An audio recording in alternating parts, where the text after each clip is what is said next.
নমস্কার বন্ধুরা, আমার নাম রাহুল। আপনারা দেখছেন রাহুলস ওয়ার্ল্ড। আজ কথা বলবো লাইভ বেয়ারিং ফিশ সম্বন্ধে, অর্থাৎ যে সকল মাছগুলি ডাইরেক্ট বাচ্চা দেয়। প্রথমেই বলে রাখি কিছু লাইভ বেয়ারিং ফিশের উদাহরণ, যেমন গাপ্পি, মলি, প্ল্যাটি, গাম্বাসিয়ান্স, এরকম কিছু লাইভ বেয়ারিং ফিশ নিয়েই আজকে আমরা কথা বলবো। এরা প্রধানত গ্রীষ্মপ্রধান অঞ্চলের মাছ।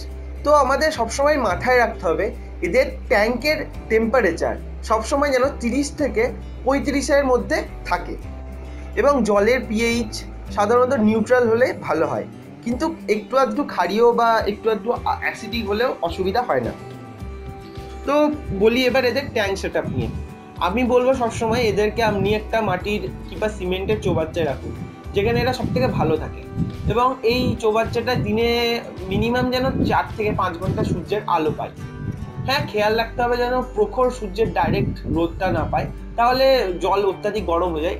এক্ষেত্রে আপনি কি করবেন, একটা কিছু ঢাকা দিয়ে, উপরে একটা ঢাকা দিয়ে দেবেন, তাতেই হবে, আর বেশি কিছু করার দরকার নেই। এবার বলি এই মাছগুলোকে কিভাবে রাখবেন বা ট্যাঙ্কটা কিভাবে প্রথম একদম স্টার্টিংয়ে সেট আপটা করবেন। প্রথমে ট্যাঙ্কের মধ্যে আপনি ভালোভাবে বালিকে ভালোভাবে জল দিয়ে ধুয়ে ওর মধ্যে দিয়ে দিন।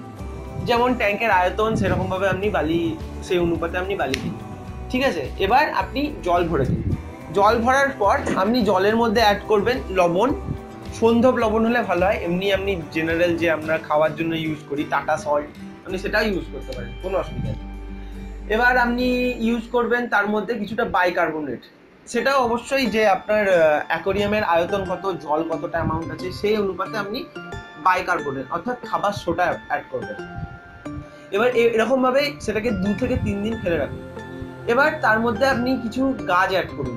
গাছ কীভাবে অ্যাড করবেন, গাছগুলোকে খুব ভালোভাবে ধুয়ে নিন, এবং ধুয়ে আপনি সেগুলোকে পটাশিয়াম পারম্যাঙ্গানেট দিয়ে ধুয়ে নিতে পারেন, বা ব্লু ভিট্রিয়াল যেগুলো আমরা পাওয়া যায় সেগুলো দিয়েও ধুয়ে নিতে পারেন। বেস্ট হয় পটাশিয়াম পারম্যাঙ্গানেট দিয়ে বা লবণ জল দিয়ে।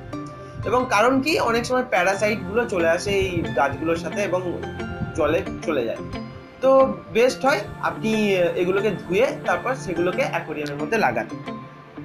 দুটো যখন টেম্পারেচার, আপনার ট্যাঙ্কের টেম্পারেচার এবং ওই প্লাস্টিকের কৌটো বা প্লাস্টিকের যেটা মধ্যে মাছটা আছে সেটার টেম্পারেচারটা যখন সেম হয়ে যায়, তখন এবার আপনি মাছটাকে ছেড়ে দিন জলের মধ্যে। আদারওয়াইজ কি প্রবলেম হয়, সিমি বলে এক ধরনের প্রবলেম আছে। সিমি জিনিসটা কি, মাছগুলো তখন ঠান্ডা লেগে যায়, ঠান্ডা লাগার বা ওই যে সাডেন টেম্পারেচার চেঞ্জের জন্য মাছগুলোর কিছু শারীরিক প্রবলেম আসে। তার জন্য কি হয়, মাছগুলো ফ্রিলি সুইম করতে পারে না, একটা জায়গায় চুপচাপ কোণের মধ্যে একদম লেজ ফেজ বেঁকিয়ে বসে থাকে। এই প্রবলেমটাকে বলা হয় সিমি। তো এটাকে অ্যাভয়েড করার জন্য যেটা হয় সেটা হচ্ছে আপনি এই সিজনিংটা করেন। এবার আপনি মাছগুলোকে ছেড়ে দিন, এবং মাছগুলো আরামসে দেখুন কিছুক্ষণ থাকার পর।